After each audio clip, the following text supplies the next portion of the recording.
9 months, Rachel. Can you believe it? That is long. Amazing experiences, but We're not doing it. And we haven't done it. I would love to do it, but we're going to talk to our next guest, Dr. Jenny Honeycutt, who is on this cruise with her husband, Christian. And we're so excited to have her on. She's going to tell us all about this cruise that she's on and how she came about giving up what she does daily, which is being a doctor. And Rachel, you know what I'm going to say. Our friends watching this need to do something. I hope they already did, which is smash that subscribe button, ring the Boom. bell, because you Ring do the not bell. want to miss any additional episodes. We have so many people coming on. Oh my God.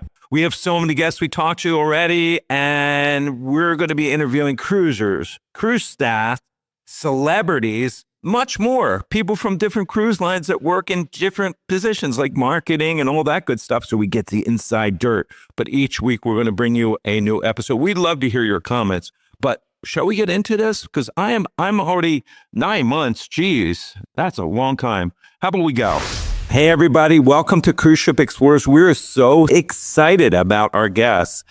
Rachel, tell everybody, who do we have? We have Jennifer Honeycutt and her husband, Christian, and they did the unthinkable because to many of us, this would be really crazy. They had successful careers. They were living the American dream and decided to put it all away and go on the road. Not only did they sell off everything and just hit the country with an RV, but she is currently, right now as we speak, on a 9-month world cruise, people. Let's talk to her. I am a little jealous. I just wanted to just throw that right from the get-go in the beginning of this. 9 months. So how are you? I'm good. Sounds so crazy when I hear it said. We cruise to the Bahamas, it's a little bit different. So, what inspired you to trade your whole career for something like this? Yeah, it was a long journey, but ultimately my husband and I, at the end of the day, we wanted to travel, and we used to just lie in bed and dream of traveling. One of the many things we would dream about was, wouldn't it be cool to go on a cruise around the world? Like, we love cruising. I'll tell you, we're not like avid cruisers, which I know sounds funny because we're on a 9-month cruise, but we truly wanted to just see the world and we didn't really see that happening with our careers that we were currently in at the time. And so with a lot of work, we changed our lives and slowly but surely made it happen. And here we are now on a 9-month cruise. There's a whole giant middle that I need to hear about. So set the stage. What was your life pre-cruising, like your career life and your daily life? And what was preventing you from traveling in the first place? Just a hectic schedule? Yeah, well, you mentioned the American dream, and my husband and I, we, were fortunate enough to, but also worked really hard to achieve the American dream at an early point in our lives. We were living in Atlanta, Georgia, in the U.S., and my husband had worked his way all the way up to chief technology officer of a media company in Atlanta, and I was working as a clinical researcher at Emory, which is a very, top well-known research institution in Atlanta, and on paper, everything was like perfect. We had the jobs we had strived so long and worked so hard to get, but just that emptiness we felt of like that yearning to travel and seeing that, little vacations here and there were just not cutting it for us. And so we quit our jobs. Wait. You quit your jobs. Now, because here's a whole other chapter here. So I imagine many discussions took place. And then did you guys set a date? Like, was it spontaneous? Like, let's just both up and quit? Or was it more like, we're going to give ourselves a timetable. We're going to work up until this timetable and kind of put the pieces together and quit 6 months from now, 9 months from now, 2 years. This quitting process, how long was this? Yeah. So let me set the timeline. This was in 2020. And as we're all aware, what really set the stage for us was the pandemic.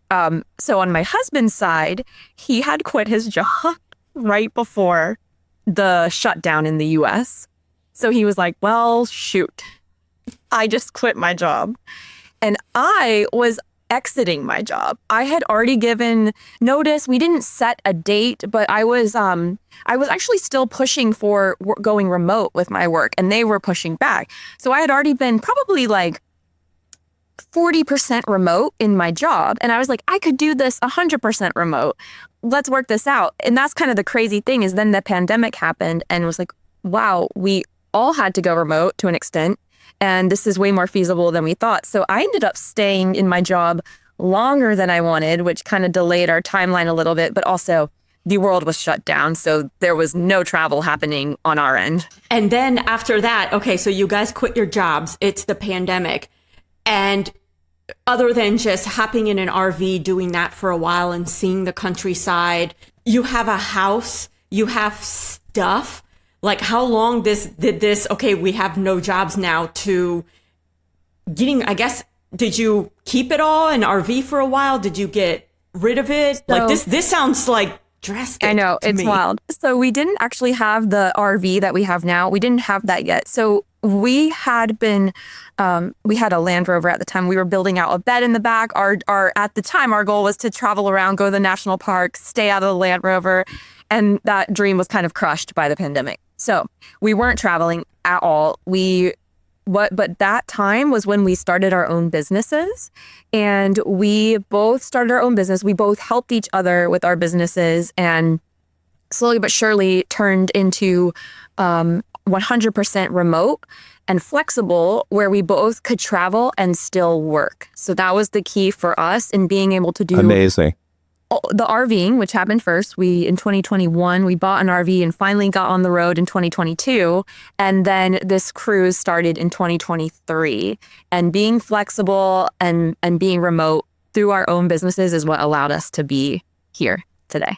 That's awesome. Because I don't think the average person can say, hey, work, I'm going to be gone for 9 months, see you when I get back. So definitely everything aligning at the right time, but not just that, because things don't just magically align. You guys worked really hard, to get to where you were, because that's part of it, is that you're almost trading a lot of this success for little to no personal time. And it's easy, as glamorous as it may look, to get stuck in that hamster wheel, and then you're 40, you're 50, you're 60. And then, that's what a lot of our parents, our grandparents are like, don't wait till the end to start travel. Like, start trying to get it in now, because you just never know what's going to happen. So it sounds like you guys came up with a plan and then had the guts to execute it, and had fallback plans and things like that. So I'm really, congratulations, guys. I am like super impressed, because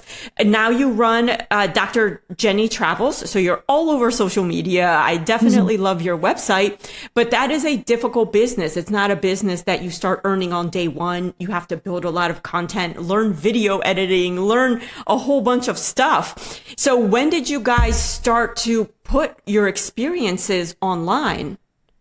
Yeah. And so that is actually just a piece of my business. So my big business that I run, that I started during the pandemic, is Honeycut Writing and Consulting. And the doctor in my handle on social media comes from my PhD in health and rehab sciences. And when I left my academic research career, my favorite part of it was writing. And when I was like staring at a blank page, not sure what to do next, we had moved to Florida, and this time I was no longer in big city Atlanta with endless opportunities. I was in a small town Florida with no research institutions, and I was like, what am I going to do? And I said, well, what if I focus on writing and help other researchers and businesses and professionals with that side? So now what I do through my business is academic manuscripts, helping teams get grants, and then a lot of FDA medical device consulting. And then the Dr. That's Jenny amazing. Travels is a part of that. I love writing. I love travel writing. It's something I want to get into even more so. And then, of course, social media. This 9-month world cruise really blew up when it started on socials. And so that's been taking off and has been super fun journey. And how did you end up selecting the actual line that you were going to sail on? Like, what inspired that process? Did you have to do a lot of research, or are there a lot of ships out there that do the same itinerary? I know is it Royal Caribbean that you're on? Yep, it's Royal Caribbean. And the key was that it was the longest world cruise ever. Oh, wow. Mm-hmm. So and if you're going to do it, you're going to go big. Like, let's not mess around here. We're on the Serenade of the Seas. And the itinerary, that I have to hear about that. The itinerary is also what sold us because it goes everywhere. So I remember when we first looked at the itinerary when this thing came out. So also, we booked this back in 2021. So we kind of just committed to it, put down the deposit, and we're like, oh my God, let's do this. It started in 2023. But when we looked at that itinerary, it started in Miami, Florida, made its way south all the way around South America, visited Antarctica, back up to LA, across the Pacific Ocean, all over Asia, Southeast Asia. It was originally supposed to sail through the Middle East, but due to unrest that we are familiar with, it had to reroute. This was so dramatic. We should talk about this more. It had to reroute all the way around the southernmost tip of Africa. And then we got to visit many African countries. It looped up through the Mediterranean, and we finished the Mediterranean, and now we're up in, I guess, Northern Europe, heading towards Scandinavia right now. Wow. So talk about how, when they change the itinerary on you, how is that something while you're on the cruise, they're doing that? Did you have any heads up? Yep. It was, so as the, unrest was building in the Middle East, we were very familiar with the news, right? And hearing and seeing it. And so, we were all kind of like, what's going to happen? What's going to happen? We know something's going to happen. We weren't sure. And it was a lot of anticipation, kind of anxiety building up too. And so they finally announced that we will not be sailing through the Middle East. And we were like, okay, what are our options? And they gave us 2 options. And this ship became a democracy. I was going to say, did you guys have to vote or what happened? That is crazy. It was so crazy. We had to vote. And the first option was called Immersive Africa. So it was going to as many stops in Africa as possible and then resuming our original itinerary in Italy. The second option was they nicknamed it the Highway. Basically, it was get around Africa as fast as possible so that we could resume our original itinerary in Greece and not miss Greece and Turkey and a couple of those countries up there. And so we voted. People were like campaigning. There was the joke that they're going to there was signs. Social media posts. I was one of them making the posts, And finally, the vote came out and option 1, Immersive Africa, was voted. And overall, the excitement was very incredible to be getting to explore parts of Africa that I never even dreamed of going. Like, cruises don't go to some of those places that we went. So that was very exciting. I wonder if they had to get special permission to go there, or how that works in the actual industry, because, to change an itinerary is not an easy thing to do. Having to make that call. Okay, so now what are we going to do? And people are voting on it on top of it. And I'm glad that it actually turned out great for you because, like you said, those places are probably not going to happen too often for people. And the fact that you got to experience it is amazing. When you booked your cruise, I know Rachel has 5 million questions, but I'm going to get in mine first here. I'm going to jump ahead because this is what I like to find out is you're going to be in a cabin for 9 months. How do you pick that? Especially, if it's a newer ship, you don't know the cabin. So how did you make that decision? Yeah, so this actually funny story. This is an older ship. It's over 20 years old. And we picked our cabin and then we did a world cruise test run, what we called it, where we booked a Caribbean cruise on this ship in the same cabin that we were going to be living in for 9 months. That's so Interesting. smart. That's Yeah, so- great. And we just, we knew we were going to do it. We knew it wouldn't sway our opinion away from doing this cruise, but it just was so much Right. fun to be in our future home, as I use air quotes here, on that Yes. Caribbean cruise. And also what's funny is on that cruise, I left a note to our future selves up in the ceiling, and it was No still way. there when we got on board. Are you kidding? And so because you're lucky that you were actually able to pick that cabin. Yeah, You know? we scoured you know. the cruising list until we could find one that had this cabin available.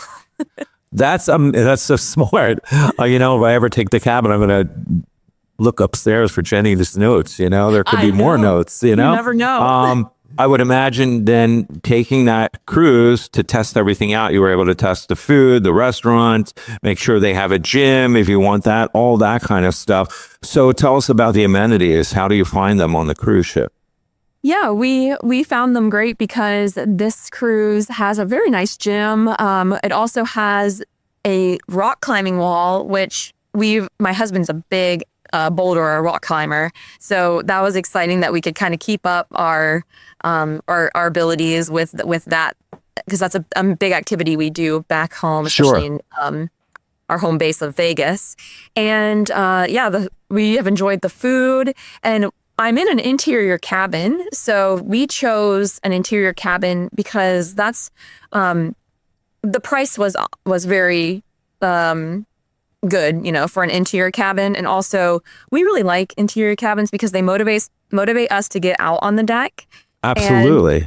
If you've ever stayed in an interior cabin, you know how dark it can get, and you just have some of the best sleeps and naps. So my husband, who is actually prone to migraines, it's very nice to control the light as well. So that's what an amazing. interior cabin can do. Just for Yeah, anyone we've out spoke there that to yeah. Yeah, even it's funny you say that because we've already interviewed a lot of entertainers, and most of their cabins are interior, but they actually like it because they working so many hours that they just want to sleep. So the fact that it's completely dark is really helpful for them. So that there's some truth to that as well. Yeah, and cruising in general can be just think of any cruise you've been on, or it can be very stimulating. There's always entertainment happening. There's always noise. There's always this and that, which is so fun, right? So exciting. That's one of the great things about cruising. But imagine for 9 months, it's been like that. So having an interior cabin is just so peaceful because it's the one place that you can get away from all the stimulation. Yeah. No, that's something I didn't think about, because you're right. Most cruisers will do the 4-day cruise, the 7-day cruise, maybe a little bit longer, 2 weeks at the most, I imagine are the most common. And it's okay for a quick burst. And yeah, you get off your cruise, you're tired. You need a vacation from your vacation. But to do it for 9 months would be a little much. And especially the entertainers and the shows, pretty much all the cruise ships have their theater entertainment. Do you find that over the 9 months, have they changed entertainers and shows to keep you guys entertained? Or is it kind of the same lounge act or the same activities every day? Yeah, so that side of things has been great. So we do have our Royal Caribbean resident singers and dancers on board, and they have a series of shows that they do, and also their own individual shows that they do as well. So there's that, and then we have guest entertainers cycling through. Probably like typical cruises, they'll get on at one port, stay on for a few days, perform a night or two, Right. and then get off. A variety of entertainers, musicians, singers, dancers, aerialists, right, magicians, etc. But then we also have folkloric entertainment, which is my favorite. And so that is, we will have groups come on from the port that we are in. The last one we had was a German folkloric band, because that's one of the most recent places we've been. But back in Tahiti, we had Tahitian dancers come on board. In Brazil, we had carnival dancers, musicians come on board. So it's not every port, but on some of the big ones, we've had these folkloric groups, and they're often educational or do justice to the culture of the place that we're in. And those are just my favorite. So special. Now Yeah, it's that's great that- entertainment. That is super unique. That's something that I we love haven't that. experienced. Yeah, what a great idea. And you're right, like seeing the different entertainers that you would normally not see on just a local Caribbean cruise or something like that. And us being musicians ourselves, we love that. So any chance that we get to see somebody from Brazil or something like that, it's just like, I'm like, wow, this is really, really cool. We just talked to somebody, he was a guest entertainer as well. He's from Australia. Like for him, it's just entertaining being a musician because he gets to play with people that are trained differently in the music world, but then to give it out to the people that are on the cruise, they're hearing such different variety of music. And from his side of it, he loved that, so from the guest side of it, we get it. It's just amazing. And it gives you a little bit of variety. I can't even imagine 9 months, how many different people you get to see and connect with. And yeah, and I was going to say for the communication and family, you're going to be gone for 9 months. Did you go with another couple, a family member? How do you find like making friends on the ship? Or are you guys like us two, we're good, we're doing like our thing? Or I know a lot of people kind of get into this niche or this community of like-minded individuals. And so what's life 9 months on a ship? Yeah, it's the closest thing I can equate it to is like a college dorm. Of course, we have people of all different ages and different backgrounds, but it's like a college dorm when you like meet all these people, like you're just thrown together. You didn't necessarily choose who you wanted to be with or where, and you all are there for like the same reason, travel, right? Cruising. And then you, of course, gravitate to kind of the people that you vibe with. But that's the closest thing I can relate it to. So on the one hand, it's amazing, right? College dorm life, so fun. On the other hand, there's, of course, when you throw a bunch of people together in a small confined area, there's going to be some drama. It's like living in a small town. Everybody knows what everyone is up to. Yep. Yep, we have Facebook groups. We have like private groups, where all the gossip happens. Oh, it's just, yeah, like living in a small town. so I have a couple of questions I'm curious about is how does that like play a role on your mental health, being on the ship for so long? Because I'm thinking about it myself and it's like 9 months is a long time. I'm being on a ship. Yeah, I will say, first of all, I have such a huge respect for crew because 9 months, right, is probably more a typical length contract for crew. Yeah. Plus or minus some. But I mean, think of not only are they living on a ship, but now they're also living with all of their coworkers. So I just have huge respect for them because it can be taxing on your mental health. First of all, you're on a ship. It's unlike anything you've ever experienced. I am prone to motion sickness, seasickness. So unfortunately, sometimes I just don't feel myself because we're rocking, Right. we're in rough seas. And I have a symptom of sleepiness where I just want to collapse and fall asleep. And so that kind of wears on you. And then fortunately, my husband and I, we're very used to living in small confines, like RVing back in the US.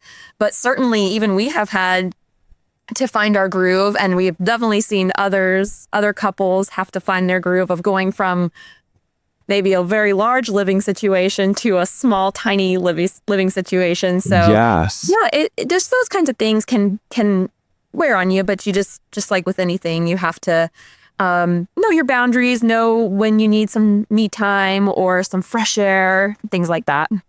And how do you pack for something like this? I mean, how many suitcases per person? Do you just use the laundry service? Like what is this packing situation for 9 months? Yes. Or do you just buy everything at the local store on board? No, I'm kidding. Yeah, but Yeah. it tends to be expensive.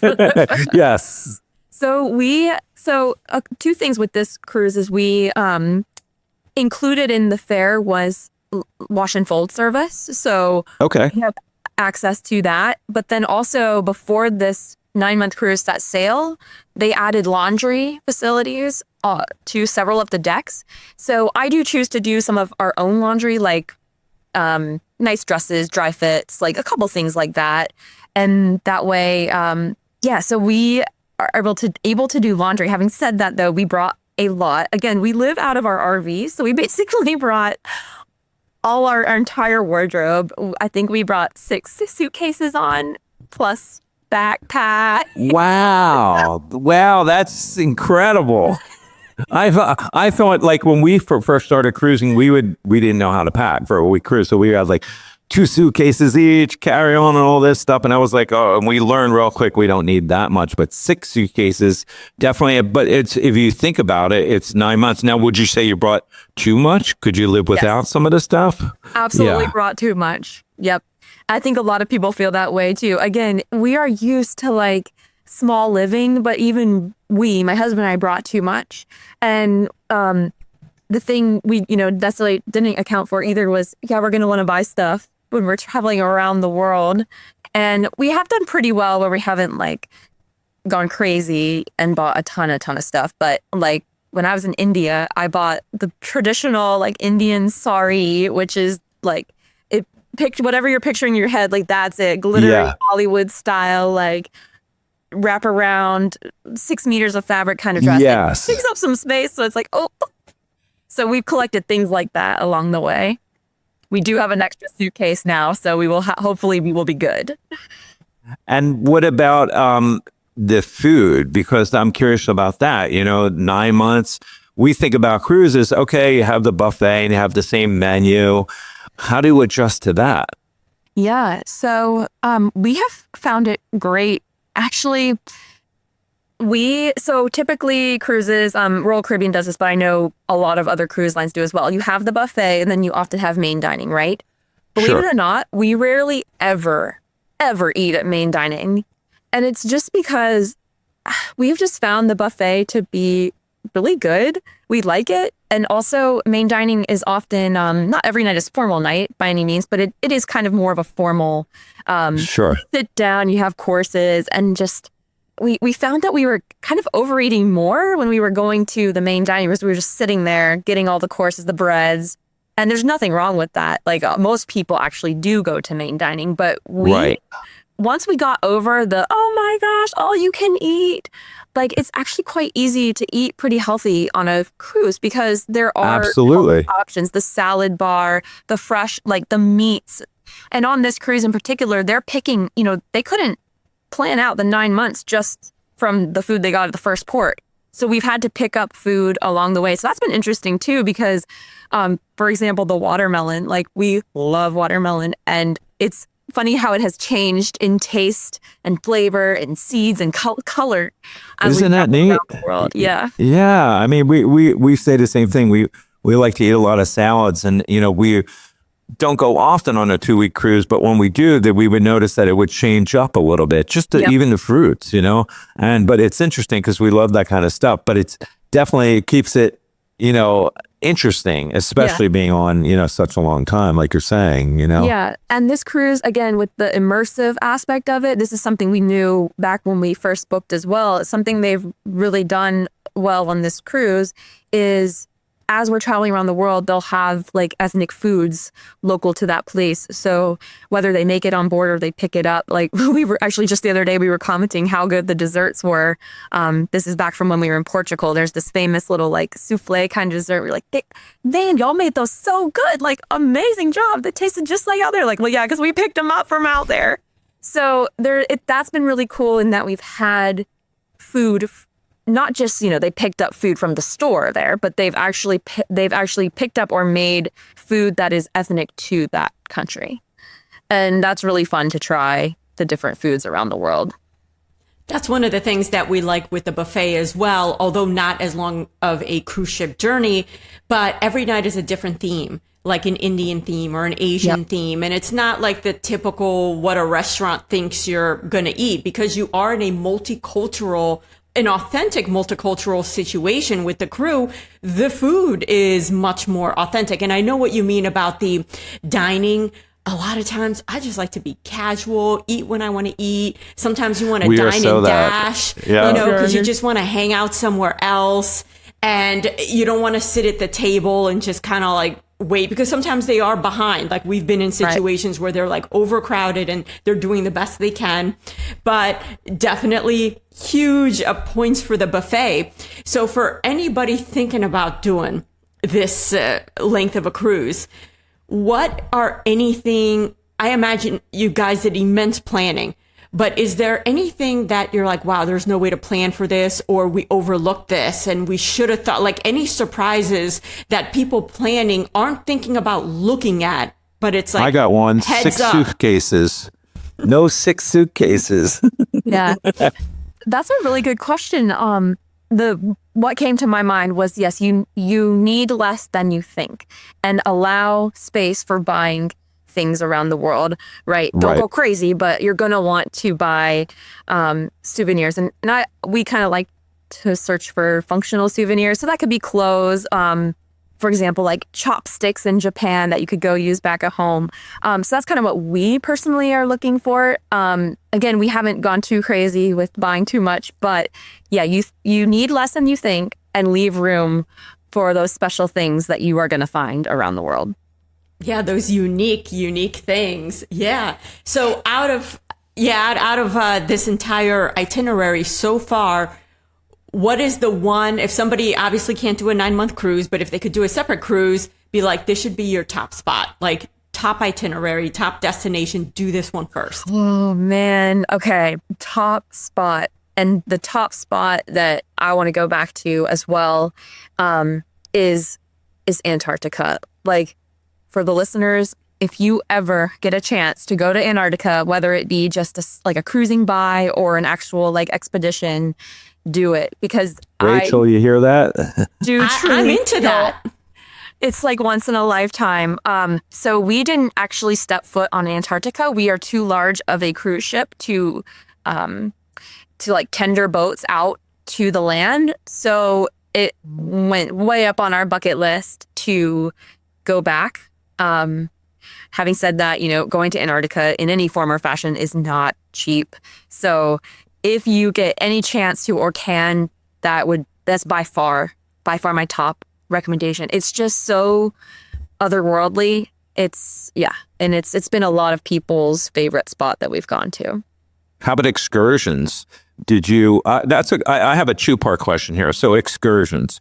Do you tend to book with the cruise ship, or did you book outside of the cruise ship? And how did you even plan for something like that? Yeah, that's a great question. So we tend to do excursions on our own, and we often look for like outdoor adventure. We are really big hikers. So Norway is actually coming up, and I've heard that you could just like step off the ship and go on a hike. Which we're very much looking forward to coming up here. But having said that, if you have no idea where to start, like cruise excursions are great because they're often like little samplers, often like city tours, or they will take you out to the outdoors. But we just we tend to not do them. However, we have done some. So, for example, when we were in Italy, we really wanted to see Florence. We wanted to see Pisa. But if you know those places, they are inland. And so we hopped on an excursion because it's mindless. You can just hop on the shuttle. That shuttle is going to get you back to the ship on time. Typically, the ship, I believe, at least Royal Caribbean, it won't leave unless all Royal Caribbean excursions are back. So that's an example of when we booked a cruise excursion.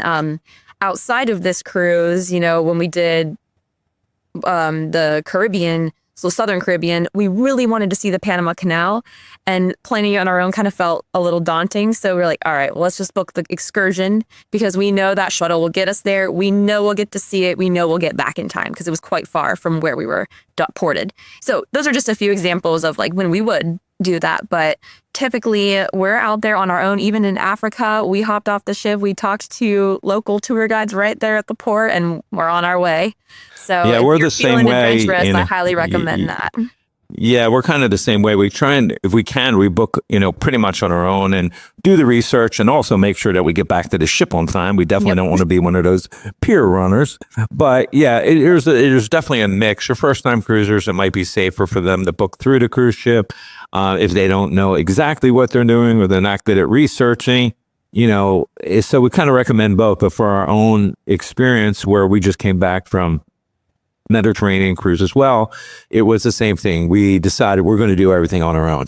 We will definitely plan enough time to get back, but everything we did on our own, and we had the best time. We figured it out, did the research, and we made it happen. So I agree with you. I have to ask this, just a total side question. Your internet is amazing. What is up with the internet on the cruise ship? Do you have I have to ask, is the satellite in your actual bathroom right there? Did you take it and you just use it for your journey? Or, it's clear. Because this is usually a challenge, like trying to speak with people on a cruise ship. It's constant freezing or lockups and stuff. I am super impressed. Me too. Right. So before this world cruise, they upgraded the internet to Starlink. And I believe they're rolling that out across the entire Royal Caribbean fleet. And then I know other cruise lines are starting to do this too. It's insane. We were familiar with Starlink already because that's actually what we use in our RV. So we will be out in the middle of nowhere in the desert of Nevada and have perfect internet.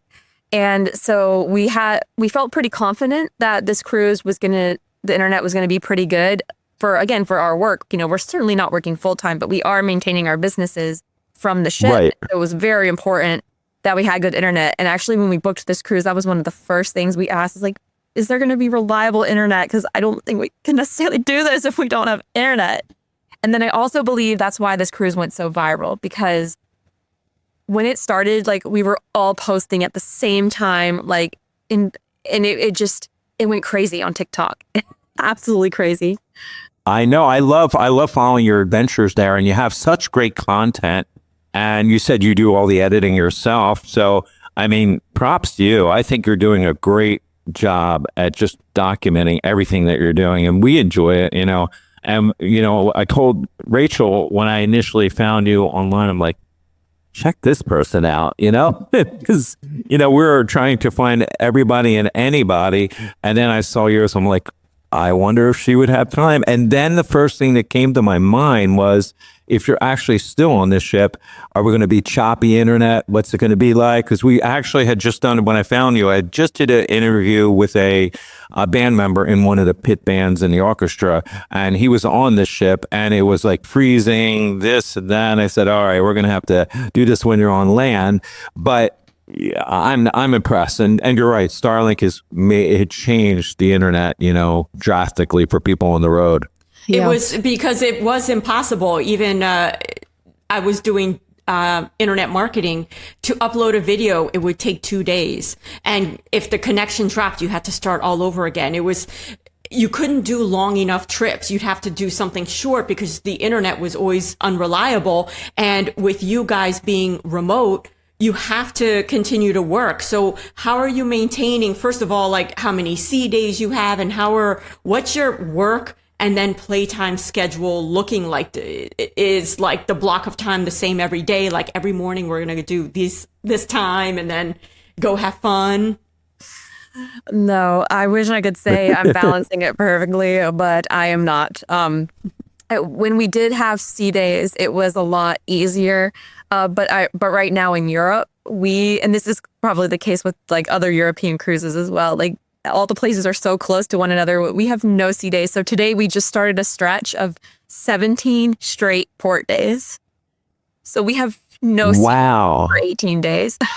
And it's not like you can't do the port. This is the reason that you're on the cruise. So you have to do the port and just come back tired, do what you got to do, and, just kind of cruise through the next 17 days before hitting it hard. It's a challenge. It's definitely, you don't want to then get off the cruise and say, okay, I missed all these amazing countries because I had to do X, Y, and Z. Yep. That is not the life tale, that you want to tell after coming off of something like this. Yeah, I've been living a little bit in the you can sleep when you're dead mentality right now, which is definitely not sustainable, but we're going with it for now because this is the non-glamorous side of remote work. You have flexibility, but you're also like working all the time.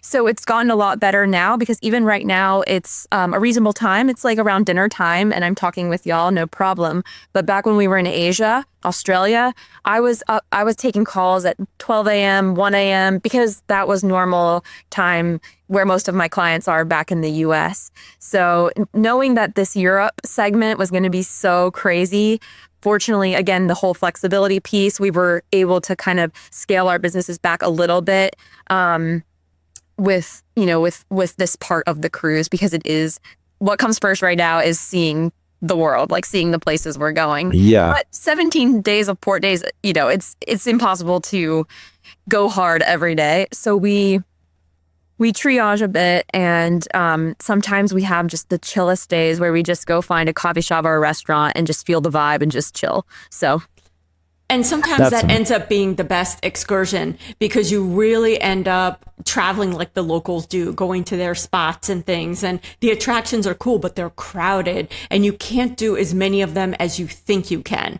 by the time to really fully do them. So we found the same thing, cruising the Mediterranean, just walking the streets and going into the different coffee shops and seeing a lot of the attractions, some from the inside, but a lot of them from the outside was really the way to go. We just got such a great experience out of that. Yeah. And just, be with travel in general, like you just have to keep that flexible piece in mind. Like to exactly your point, if you plan an itinerary, that's fine, but maybe realistically cut it in half.